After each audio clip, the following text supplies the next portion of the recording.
बिस्मिल्लाहिर्रहमानिर्रहीम। अस्सलाम वालेकुम काश्तकार भाइयों, आज का जो टॉपिक है, तिल और चावल के अलावा कौन सी फसल काश्त करें जिसका ख़र्चा भी कम हो और मुनाफा भी बेहतर हो, यानी कि ज़्यादा मुनाफे वाली फसल हो। ऐसी कौन सी फसल है जो हम काश्त कर। तो काश्तकार भाइयों, उसके लिए दो फसलें हैं, लेकिन दोनों फसलों में से आप अपने इलाके के हिसाब से, अपने लेबर के हिसाब से, जैसे आपके इलाके में सहूलतें मौजूद हैं उसके मुताबिक अगर आप काश्त करेंगे तो ये बहुत ही कामयाब फसल है और मुनाफा बख्श फसल है।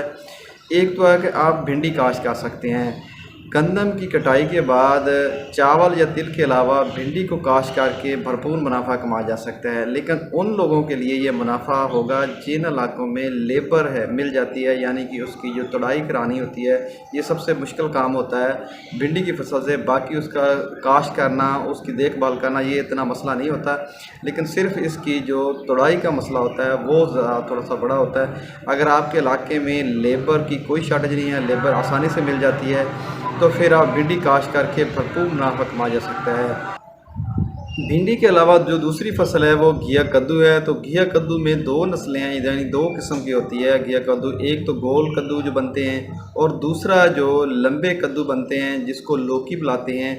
तो ये दो नस्लें हैं, लेकिन आप अपने मार्केट के हिसाब से जिसकी ज़्यादा डिमांड आपके इलाके में है वो काश्त करें, तो इसको भी काश्त करके आप भरपूर मुनाफा कमा सकते हैं। भिंडी में जो तुड़ाई का मसला होता है, यानी कि लेबर की शॉर्टेज का मसला होता है, वो इसमें पेश नहीं आता, क्योंकि इससे 2 या 3 बंदे भी अगर आप एकड़ लगाएं तो आसानी से तोड़ सकते हैं, क्योंकि इसकी बहुत ज़्यादा तादाद नहीं होती, क्योंकि इसके ऊपर कोई कांटे वगैरह, यानी कि इसके ऊपर कोई कांटे वगैरह नहीं होते जिससे हाथ में चुभ जाएं, या तो तुड़ाई में मसला होता है। घिया कद्दू काश्त करके आप भरपूर मुनाफा कमा सकते हैं, क्योंकि इसके ऊपर बहुत ज़्यादा खादों का और बहुत ज़्यादा स्प्रे का खर्चा नहीं होता है। ये मुनासिब खर्चे की फसल से आप 2 से 3 महीने ज़बरदस्त किस्म का मुनाफा कमा सकते हैं। ये कम रेट में भी बिक जाए, क्योंकि इसकी पैदावार बहुत ज़्यादा होती है, तो इससे आप अच्छी पैदावार लेकर अच्छा मुनाफा कमा सकते हैं।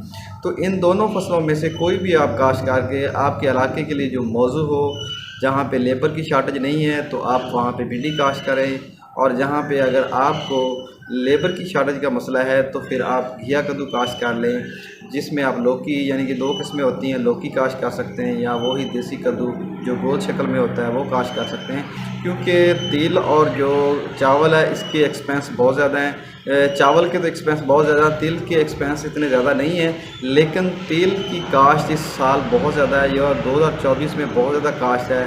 तो जब कोई भी फसल बहुत ज़्यादा काश्त की जाए तो उसके रेट डाउन होने में देर नहीं लगती। जैसे कि गंदम के साथ जो हाल हो रहा है आपको वो भी पता है, पिछले साल मकई के साथ जो हाल हुआ है वो भी आप जानते हैं, कि जब जिस फसल की पैदावार बहुत ज़्यादा आ जाए तो फिर उसकी मार्केट स्टेबल नहीं रहती।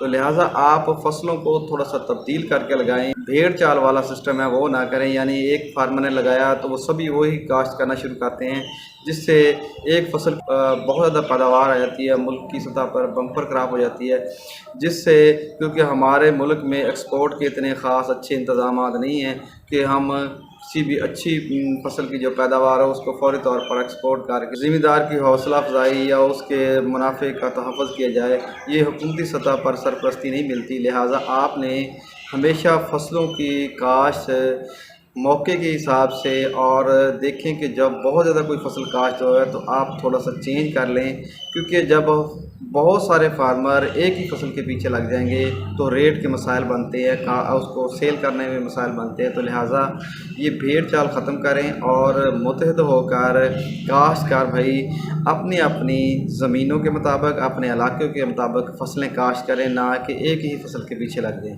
तो आज के मैसेज ज़िम्मेदार भाइयों के लिए इतना ही। मज़ीद ज़रूरी मालूमात हासिल करने के लिए किसान दोस्त टेक्नोलॉजी यूट्यूब चैनल को सब्सक्राइब करें, लाइक करें, शेयर करें, ताकि हर आने वाली नई ज़रूरी मालूमात आपको बर वक्त